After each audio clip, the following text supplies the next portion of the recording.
예수님은 제자들과 함께 마지막 저녁 식사를 하신 이후에 겟세마네 동산으로 가셨습니다. 겟세마네 동산에 가신 이유가 무엇인가 하면 제자들과 함께 십자가를 지기 전에 기도하기 위해서 그래서 겟세마네 동산에 가셨죠. 그런 예수님은 아주 간곡하게 간절한 마음을 가지고 땅에 엎드려서 얼굴을 땅에 대고 기도하셨습니다. 아버지 하나님, 이 기도는 꼭 들어주셔야 됩니다. 꼭 응답해 주셔야 합니다. 반드시 응답해 주셔야 됩니다. 이런 마음으로 기도를 하셨는데 뭐라고 하셨는가 하면 할 수만 있으면 이 잔을 내게서 지나가게 하옵소서 이렇게 기도하셨습니다. 인간의 죄를 용서하는 것이 당신께서 십자가를 지는 것이 아니라 다른 방법으로 인간의 죄를 용서할 수 있다면 그러면 다른 방법으로 인간의 죄를 용서해 주십시오. 이렇게 간곡하게 기도했습니다. 하나님께서 이 기도 들으셨죠. 그런데 이 기도에 대해서 응답하지 않으셨습니다. 그냥 침묵하셨습니다. 인간의 죄를 용서하는 방법이 다른 방법이 있는 것이 아니라 예수님께서 십자가를 지는 방법 외에는 다른 방법이 없기 때문에 침묵하셨죠. 예수님께서는 아버지 하나님께서 침묵하셨는데 그 침묵하는 의미가 무엇인지 알고 계셨습니다. 당신께서 십자가를 지는 것이 하나님의 뜻이라는 것을 확실하게 분명하게 알게 되었습니다. 이렇게 십자가를 지는 것이 아버지의 뜻이라는 것을 안 이후부터 예수님은 십자가 지시는 것을 회피하거나 아니면 거부하지 않으셨죠. 십자가를 지기 위해서 적극적으로 움직이셨습니다. 하나님의 뜻이기 때문에 그 뜻을 분명하게 이루기 위해서 그렇게 움직이시고 그리고 제자들과 함께 겟세마네 동산에서 기도하셨습니다. 그리고 기도가 끝나자 46절 보니까 기도하지 않고 여전히 졸고 있는 제자들에게 말씀하시기를 당신을 편한 자가 가까이 왔으니까 이제 함께 가자 이렇게 제자들에게 말씀하십니다. 이렇게 예수님은 제자들과 함께 겟세마네 동산에서 기도하고 계셨습니다. 그런데 그런 예수님을 잡기 위해서 가룟 유다는 많은 무리와 군인들 이런 사람들을 데리고 와서 예수님을 잡으려고 했습니다. 유다는 예수님과 함께 다락방에서 최후의 만찬을 마지막 저녁 식사를 같이 먹었습니다. 같이 식사를 했는데 예수님께서 저녁을 드시면서 말씀하시기를 제자 중에 한 사람이 나를 팔 것이다 이렇게 말씀하시죠. 그러자 제자들이 여쭤보기를 저는 아니죠 이렇게 걱정하면서 근심하면서 제자들이 예수님에게 여쭤보았습니다. 유다도 동일하게 옆에 있는 사람들이 물어보니까 저는 아니죠 이렇게 여쭤보니까 예수님께서 말씀하시기를 내가 말하였다 이렇게 말씀하시죠. 이 말을 들은 유다는 그 집에서 나와서 대제사장의 집으로 갑니다. 이렇게 유다가 나가자 예수님께서 제자들과 함께 떡과 잔을 나누십니다. 이 떡은 내 몸이다. 이 잔은 내 피다. 이렇게 말씀하시면서 너희가 이것을 기억하고 기념해라. 이렇게 하셨습니다. 이 말씀에 따라서 예수님께서 다시 오시기 전까지 주님의 죽으심을 전하고 또 주님의 죽으심을 기억하고 또 기념하기 위해서 우리가 성찬식을 하죠. 이렇게 떡과 잔을 나누신 이후에 겟세마네 동산에 가셔서 기도하셨습니다. 이때 유다는 대제사장의 집으로 가서 그의 스승인 예수를 넘겨주기 위해서 군인들과 함께 왔습니다. 그런 예수님을 잡기 위해서 먼저 다락방으로 저녁 식사를 하던 다락방으로 왔습니다. 그런데 예수님 그 집을 떠났습니다. 유다는 예수님과 제자들이 2-3시간 전에 그 집을 떠났다는 것을 알았죠. 그리고 곧바로 어디로 갔는가 하면 겟세마네 동산으로 갔습니다. 예수님과 제자들이 이 저녁에 이곳을 떠났다면 그러면 갈 곳은 한 군데밖에 없다 이것을 알고 있었습니다. 겟세마네 동산으로 갔다는 것을 이미 알고 있었습니다. 어떻게 알고 있었는가 하면 평소에 예수님과 제자들이 예루살렘에 올라왔을 때 예수님은 제자들과 함께 겟세마네 동산에서 여러 번 기도하셨습니다. 그때 유다도 같이 가서 겟세마네 동산에서 기도했기 때문에 이 시간에 이 저녁에 갈 곳은 가까운 겟세마네 동산밖에 없다는 것을 알고 있었습니다. 그리고 학자들의 연구에 따르면 예수님께서 기도하시던 곳은 사유지일 것이다 이렇게 보통 추정을 합니다. 겟세마네 동산에서 기도하셨는데 사람들이 많이 있는 곳에서 기도하신 것이 아닙니다. 사람들이 많지 않은 곳에서 기도하셨는데 울타리가 쳐 있고, 그리고 사유지이기 때문에 사람들이 들어오지 못해서, 그래서 사람들이 거의 없는 곳에서 기도하신 것이죠. 제자들과 예수님이 잘 아는 사람의 어떤 그 장소에서 기도하셨을 것입니다. 이렇게 개인 사유지이기 때문에 한적하고 기도하기 좋은 장소인데, 이 장소를 제자들도 알고 유다도 분명히 알고 있었습니다. 그래서 유다와 대제사장이 파송한 무리들이 예수님을 잡기 위해서 겟세마네 동산으로 왔습니다. 그들은 예수님을 잡기 위해서 칼과 몽치 이런 것들을 가지고 주님을 잡으려고 했습니다. 유다와 군인들은 군사 작전을 하듯이 그렇게 예수님을 잡으려고 했습니다.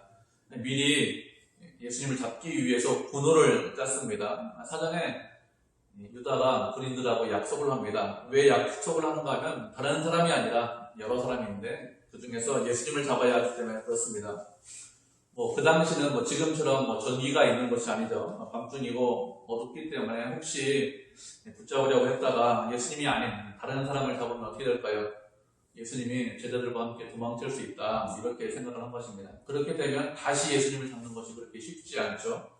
그래서 군사작전을 하듯이 군호를 짜서 예수님을 잡으려고 하는 것입니다.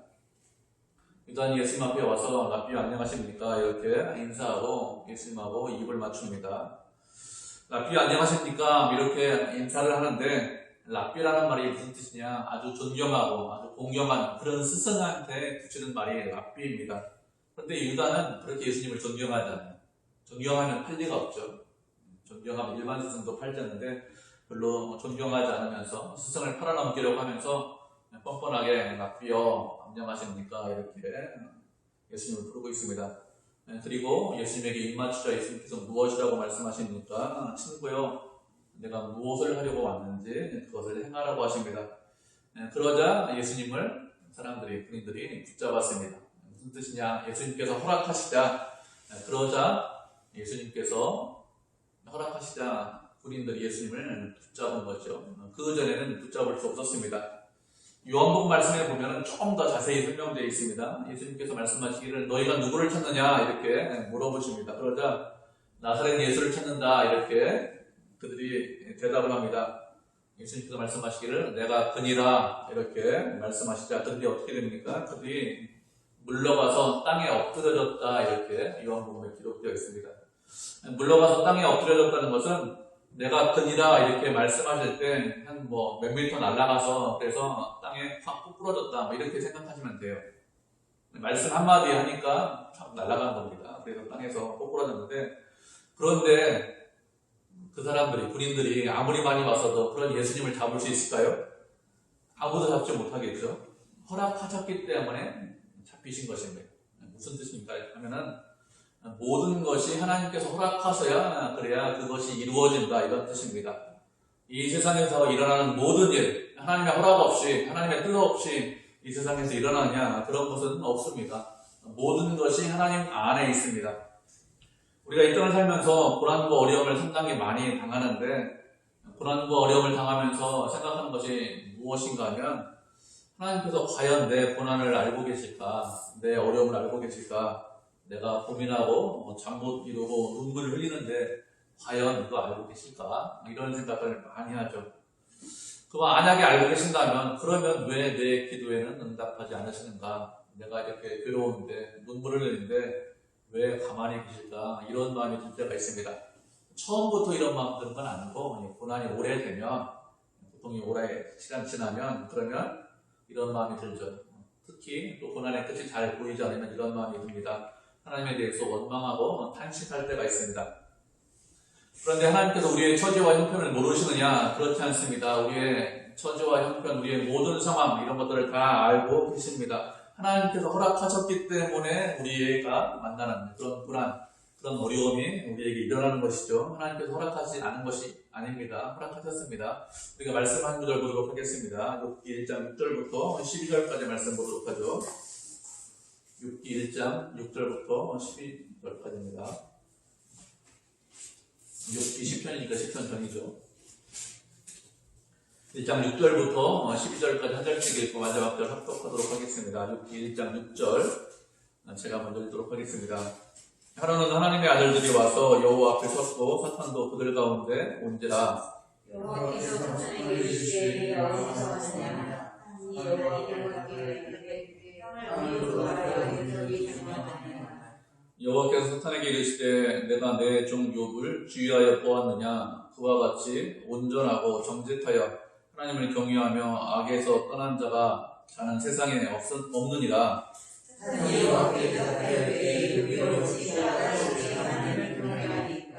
주께서 그와 그의 집과 그의 모든 소유물을 울타리로 두르신 때문이 아니니까. 주께서 그의 손으로 하는 바를 복되게 하사 그의 소유물이 땅에 넘치게 하셨음이니이다. 이제 주께서 그의 모든 소유물을 주셔서 그의 하시는 일곱이 주를 향하여 하지 않았다. 11절 마치겠습니다. 여호와께서 사탄에게 이르시되 내가 그의 소유물을 다 내 손에 맡기노라. 다만 그의 몸에는 내 손을 대지 말았습니다. 사탄이 곧 여호와 앞에서 물러가니라. 아멘. 1장 그리고 2장을 계속해서 보시면 하나님 앞에서 천상회의를 하는 장면을 묘사를 하고 있습니다. 하루는 천사들이 하나님 앞에서 천상회의를 하고 있는데 사탄도 그 가운데 왔습니다. 천상회의 중에 하나님께서 말씀하시기를 사탄에게 내가 내 종 욥을 주위에서 봤냐, 자세히 봤냐 이렇게 말씀하시면서 욥은 정직하고 순전하고 악에서 떠났다 이렇게 하셨습니다. 사탄이 말하기를 뭐라고 말을 합니까? 하나님께서 복 주셔서 하나님께서 울타리로 그를 보호해 주셨기 때문에 많은 소유물을 주셨기 때문에 그래서 하나님을 잘 섬기고 악에서 떠난 것입니다. 만약에 그렇지 않고 소유물을 다 없애버리면 그가 가난해지면 그러면 하나님을 경외하지 않을 것입니다. 이렇게 말을 하죠. 그러자 하나님께서 어떻게 하십니까? 12절을 보니까 그 소유물을 너에게 다 맡기겠다 이렇게 말씀하시고, 그렇지만 그의 목숨에는 손을 대지 말라 하십니다. 하나님께서 허락하셨는데 사탄의 활동 범위를 제약을 하셨습니다. 그러자 어떻게 합니까? 말씀을 계속해서 읽어보시면 알겠지만 그의 소유물을 다 없애버려요. 그렇지만 그의 목숨은 어떻게 하지 못합니다. 왜 그런가 하면 하나님께서 허락하지 않으셨기 때문에 그렇습니다. 이렇게 모든 것이 하나님 안에 있습니다. 하나님께서 모르시는 일이 일어나거나 하나님 밖에서 하나님을 제외하고 어떤 일이 일어나거나 아니면 하나님께서 허락하지 않았는데 어떤 일이 일어나는 그런 경우가 있느냐? 그런 경우는 한 경우도 없습니다. 모든 것이 하나님 안에 있습니다. 그렇기 때문에 우리가 어떻게 할 수 있습니까? 우리가 소망을 가질 수 있습니다. 왜 우리가 소망을 가질 수 있습니까? 우리의 유일한 소망, 우리가 살아있으나 죽어있으나 우리의 유일한 소망과 유일한 위로가 무엇이죠? 그것은 예수 그리스도이시기 때문에 그렇습니다. 살아있을 때도 우리의 유일한 위로가 되는 건 예수님이고, 우리가 죽어서도 살아있는 것만뿐만 아니라 죽어서도 유일한 위로가 되시는 분이 누굽니까? 예수님께서 우리의 유일한 위로가 되십니다. 나는 내 것이 아니죠. 내 주인은 예수님이십니다. 내 생명, 내 모든 것, 내 영혼의 주인, 내 육신의 주인은 예수님께서, 아버지 하나님께서 내 주인이십니다. 그런데 그 주님께서 우리의 모든 상황과 처지와 형편을 알고 계십니다. 그렇기 때문에 근심하거나 염려하거나 걱정하실 이유가 없습니다. 하나님께서 허락하셨기 때문에 고난이 있는 것이죠. 그 하나님께서 그 고난을, 우리가 만나는 그 고난을 끝내실 것이기 때문에 그래서 우리가 근심하거나 염려하거나 걱정할 이유가 없습니다. 그것뿐만 아니라 우리의 고난, 그것은 영원하잖아요. 그런가 하면 하나님께서 우리를 위하시고 우리를 사랑하시기 때문에 그렇습니다. 하나님께서 우리를 얼마나 위하시는지, 얼마나 사랑하시는지 사도 바울이 로마서 8장에서 이렇게 고백을 하고 있습니다. 하나님께서 우리를 위하시는데 누가 우리를 대적할 수 있습니까? 하나님께서 우리를 위하시기 때문에 세상에 있는 어느 누구도, 세상에는 어느 곳도 무엇도 우리를 대적할 수 없습니다. 그 사람이 아무리 힘이 세고 권세가 있고 그 사람이 능력이 있다고 하더라도 우리를 대적할 수 없습니다. 우리가 세상에서 주를 위해서 죽임을 당할 수 있습니다. 마치 도살장에서 끌려가는 양 취급을 받을 수 있습니다. 그렇지만 이런 모든 일에 대해서 우리를 사랑하시는 이로 말미암아 우리가 넉넉하게 이길 수 있습니다. 나는 확신합니다. 사망이나 생명이나 천사들이나 권세자들이나 현재일이나 장래일이나 능력이나 높음이나 기쁨이나 다른 어떤 피조물이라도 우리를 우리 주 그리스도 예수 안에 있는 하나님의 사랑에서 끊을 수 없습니다. 나는 확신합니다. 이렇게 사도 바울이 고백을 했습니다. 바울이 이런 고백을 할 수 있는 이유가 무엇이죠? 우리의 유일한 위로가 예수 그리스도이시기 때문에 그렇습니다. 세상을 살다 보면 어려움이 있습니다. 고난이 있습니다. 그런데 그것 때문에 낙심될 때가 있죠. 그것 때문에 우리의 마음이 힘들 때가 있습니다. 그런데 하나님께서 우리의 모든 것을 다 알고 계십니다. 천지와 형편을 알고 계십니다. 그리고 그 하나님께서 우리를 위하시고 우리를 사랑하십니다. 그렇기 때문에 우리가 어떻게 됩니까? 낙심하지 않고 실망하지 않고 예수님에게만 소망을 두고 예수님만 바라보고 있어야 되겠죠. 예수님만이 우리의 유일한 위로자가 되십니다. 다른 어떤 것도, 다른 무엇도 우리를 위로할 수 없어요. 우리가 가난해서 부자가 되면 위로가 될 것이다 이렇게 생각하는데 돈이 우리를 위로하지 못합니다. 건강이 우리를 위로하지 못하죠. 우리의 자식이 잘 되는 것이 우리에게 위로가 되지 않고 평안을 주지 못합니다. 예수 그리스도만이 우리의 평안이고 우리의 위로자고 우리의 기쁨이 되십니다. 그렇기 때문에 어떻게 됩니까? 우리가 예수님만 의지하셔야 됩니다. 이렇게 예수님께서 당신이 잡혀가는 것을 허락하시자 유다와 함께 온 군사들이 예수 그리스도를 붙잡았습니다. 이렇게 예수님께서 붙잡히시자 제자 중에 한 사람이 칼을 빼서 대제사장의 종을 쳐서 그의 귀를 떨어뜨렸습니다. 제자 중에 한 사람은 구체적으로 이름이 나오지 않는데 요한복음에 보면 베드로다 이렇게 이름이 나오죠. 베드로가 대제사장의 종 말고의 귀를 떨어뜨렸습니다. 베드로가 칼을 빼서 목을 치려고 했던 것 같아요. 그런데 이게 좀 빗맞았겠죠. 그래서 귀만 떨어져 나갔습니다. 베드로가 칼을 빼서 종의 귀를 떨어뜨리자 예수님께서 무엇이라고 말씀하셨습니까? 내 칼을 두고 칼집에 꽂아라 이렇게 말씀하셨습니다. 칼을 가진 자는 칼로 망한다고 하셨어요. 잘하는 말씀이죠. 칼을 사용해서 어떤 힘을 이용해서 어떤 일을 하면 그 사람은 그것으로 인해서 망한다는 것입니다. 베드로가 칼을 빼서 종의 귀를 떨어뜨린 것은 그렇게 고백했기 때문에 예수님 저 절대로 배반하지 않습니다. 베드로도 그렇게 고백했고 그리고 제자들도 그렇게 고백했기 때문에 그 확신의 말, 그 말을 지키기 위해서 그 약속을 지키기 위해서 아마 칼을 빼가지고 종의 귀를 떨어뜨렸을 것입니다. 그런데 예수님의 반응은 우리가 생각했던 그런 반응이 아니라 의외의 반응을 하셨습니다. 칼을 칼집에 두고 꽂아라 이렇게 말씀하셨습니다.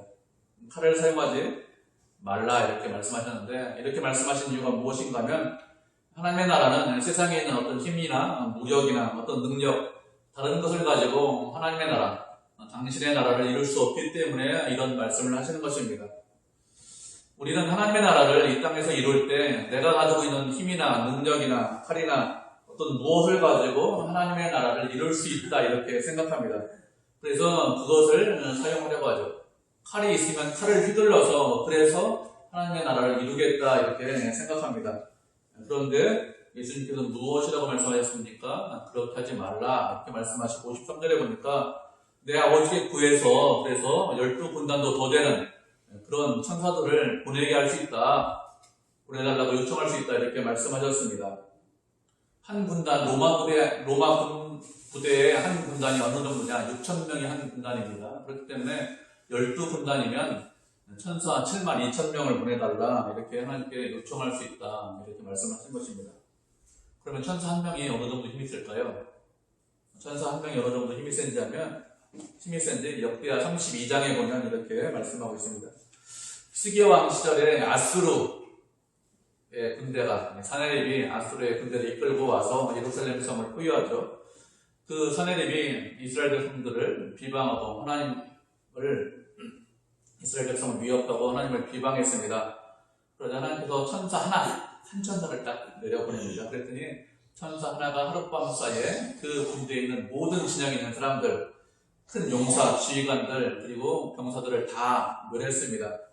11개 말씀해 보니까 몇 명이나 죽었는가 하면 하루 저녁에 몇 명 죽었습니까? 18만 5천 명이나 죽었습니다. 천사 한 명이 18만 5천 명이에요. 그러면 천사 7만 명 이상 보내달라고 하면 얼마나 많이 죽을 수 있습니까? 예수님께서 분명히 천사를 보내달라 이렇게 요청할 수 있는데 그렇게 하지 않으셨어요. 그리고 그런 요청하지 않으셔도 천사 없어도 당신의 능력으로 스스로의 힘으로 얼마든지 잡으러 온 사람들, 모든 사람들을 다 제압할 수 있습니다. 온 세상에 있는 모든 사람을 다 제압할 수 있습니다. 그런데 예수님은 그렇게 하지 않으셨습니다. 왜 그렇게 하지 않으셨을까요? 왜 그런가 하면 세상에서 말하는 힘과 능력으로 하나님의 나라를 이룰 수 없기 때문에 그렇습니다.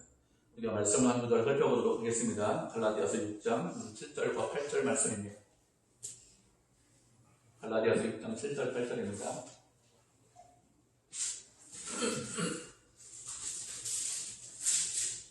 사도행전 로마서 갈라디아서 에베소 그랬죠. 갈라디아서 6장 7절 8절 하셨죠? 9절에 우리 한 목소리로 같이 읽겠습니다. 시작. 스스로 속이지 말라. 하나님은 업신여김을 받지 아니하시나니 사람이 무엇으로 심든지 그대로 거두리라. 자기 육체를 위하여 심는 자는 육체로부터 썩어질 것을 거두고 성령을 위하여 심는 자는 성령으로부터 영생을 거두리라. 아멘. 스스로 속이지 말라 이렇게 말씀하셨습니다. 스스로 속지 않으셔야 됩니다. 하나님은 업신여김을 받지 않는다고 했습니다. 사람이 무엇으로 심든지 그대로 거둔다고 하셨습니다. 육체를 위하여 심는 자는 육체로부터 썩어질 것을 거둔다고 했습니다. 성령을 위해서 심는 자는 성령으로부터 영생을 거둔다 이렇게 말씀하셨습니다. 우리가 하나님의 나라에 관해서 가장 많이 오해하는 부분이 이 부분입니다. 세상에서 내 힘과 내 능력, 내 어떤 것을 가지고 하나님의 나라를 이룰 수 있다. 내가 어떤 것을 가지고 있는데 그것을 가지고 하나님의 나라를 위해서 사용하겠다. 이것이 가장 많이 오해를 하는 그런 부분이죠. 우리가 하나님의 나라를 이 땅에서 이루는 것은 내 힘과 내 능력으로 하나님의 나라를 이룰 수 없습니다. 만약에 그렇다면 예수님께서 굳이 십자가를 칠 이유가 없습니다. 하나님께서 능력이 없으십니까? 그렇지 않죠. 하나님 전능하신 분입니다. 무한하신 능력과 무한하신 힘을 갖고 계십니다. 인간이 하나님을 싫어해요. 하나님을 반대합니다. 하나님께서 당신의 힘을 가지고 인간을 다 제압해 줄 수 있습니다. 말 듣지 않습니다. 하나님을 배반하고 비방하고 하나님을 욕하는 그런 사람들 당신께서 힘으로 얼마든지 무릎 꿇게 할 수 있습니다. 만약에 하나님께서 이렇게 하시면 어떻게 될까요? 인간은 당장에 하나님의 진노가 무서워서 벌벌 떨면서 그 앞에 무릎 꿇고 있을 것입니다. 그렇게 무릎 꿇고 고개 숙이고 있지만 그렇지만 그 마음은 어떤 마음을 갖고 있습니까? 내가 지금 무릎 꿇고 있는 이유가 무엇이지? 그렇지, 내가 힘이 없어서 능력이 없어서 무릎 꿇고 있지. 힘만 있어봐라, 힘만 생겨봐. 그러면 무릎 꿇지 않을 거야. 이런 마음을 갖겠죠.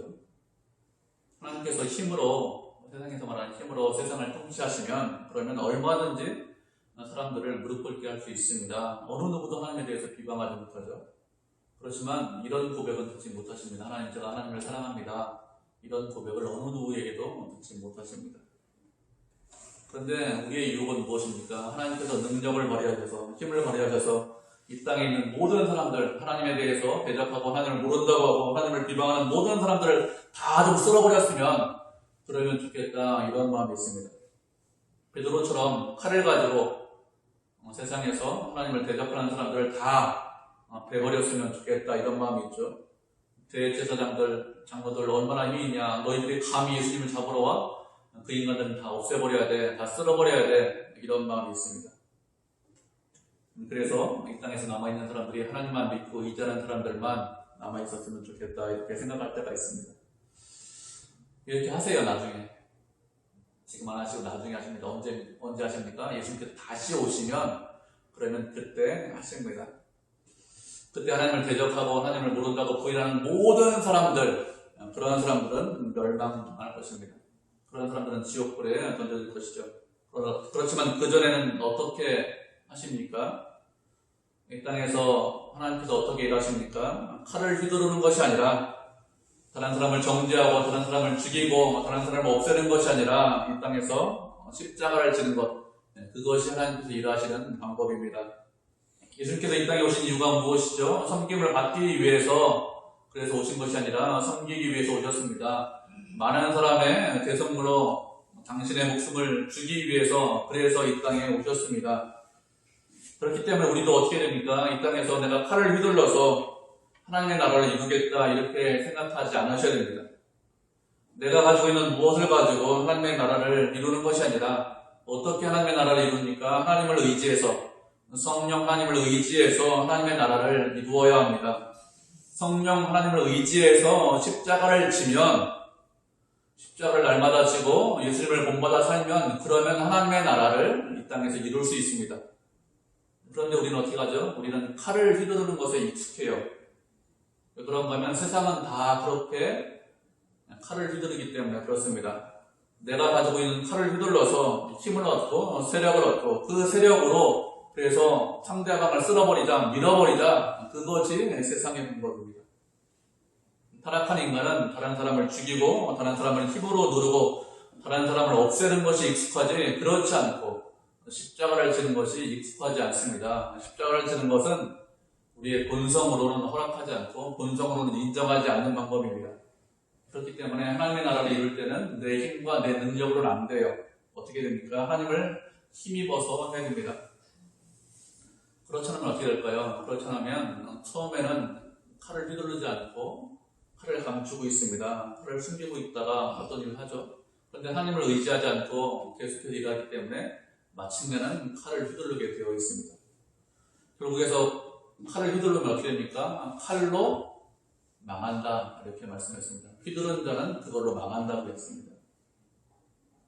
우리의 싸움은 무엇입니까? 베드로처럼 칼을 휘두를 것이냐 아니면 예수님처럼 십자가를 질 것이냐 이것이 우리의 싸움입니다. 우리는 어떻게 됩니까? 예수 그리스도를 본받아야 됩니다. 그래야 예수님을 본받아야 십자가를 져야 그것을 통해서 하나님의 나라를 이룰 수 있습니다.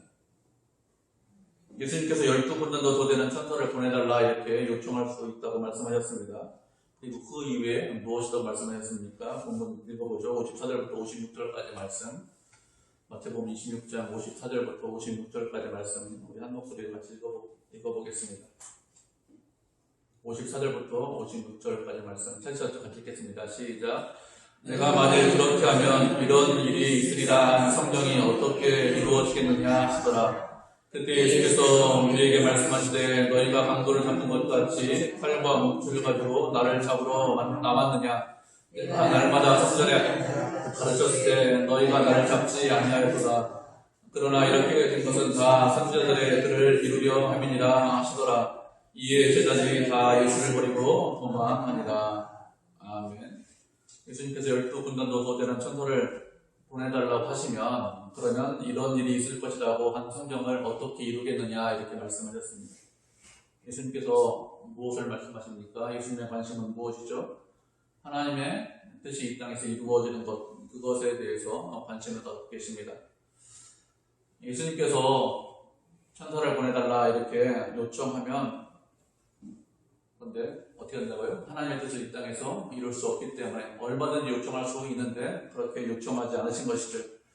예수님께서 십자가를 지신 것도 마찬가지입니다. 십자가를 지는 것이 하나님의 뜻이기 때문에 십자가를 기쁜 마음으로 지셨습니다.